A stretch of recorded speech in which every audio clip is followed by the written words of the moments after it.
makin gerak, makin jatuh guys. Jadi ceritanya, wanita ini sedang pingsan dan terbangun di tempat yang aneh. Jika bergerak sedikit pun, ia bakal jatuh ke dalam jurang yang curam. Karena posisi wanita ini sangat tidak menguntungkan, di mana ia berada di antara lekukan jurang. Untuk menyelamatkan diri, ia harus mengangkat tubuhnya ke atas. Ia pun berusaha tetap tenang dan mengangkat tubuhnya secara pelan-pelan. Tetapi karena licin, ia pun terperosot lagi. Saat ia melihat tembok sebelah, ia tersadar bahwa sebelumnya juga ada orang di situ. Wanita ini pun jadi makin panik dan gak fokus.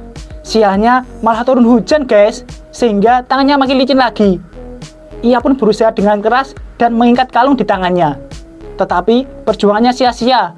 Akhirnya ia jatuh juga ke dalam guys. Anak gadis, jangan keluar sendirian malam-malam ya. Jadi ceritanya, ada seorang gadis muda yang berjalan sendirian tengah malam. Ketika ia berjalan menuju mobil, terlihat sekelibat orang di belakangnya.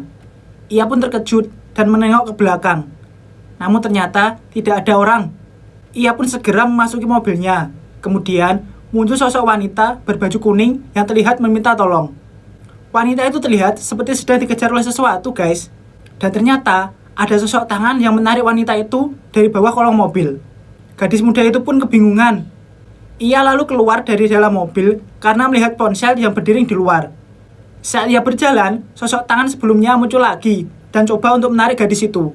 Ia pun dengan segera bergegas ke dalam mobil. Tetapi ternyata sosok tangan itu tetap menariknya dari arah bawah guys. Serem banget ya. Lukisan ini bisa berubah loh guys. Jadi ceritanya ada seorang wanita yang berada di dalam rumah dengan lukisan gambar tangan di depannya. Saat itu, ia merasa ada seseorang yang mengawasinya. Ia pun mengecek ke beberapa tempat seperti kolong, lemari, dan jendela. Tetapi tidak ada orang guys. Lalu, ia pun kembali ke tempat awal ia berdiri, yakni di depan lukisan tangan itu. Hal yang aneh pun terjadi. Lukisan gambar tangan sebelumnya telah berubah. Untuk memastikan keanehan tersebut, ia pun meletakkan HP di depan lukisan tadi untuk mencoba merekamnya. Akan tetapi, HP tersebut saat ditinggal malah terjatuh guys. Wanita itu pun mengecek apa yang telah terekam di HP itu. Dan ternyata terlihat sosok kaki berwarna hitam. Lalu kemudian muncul sosok hitam di belakangnya. Serem banget ya guys.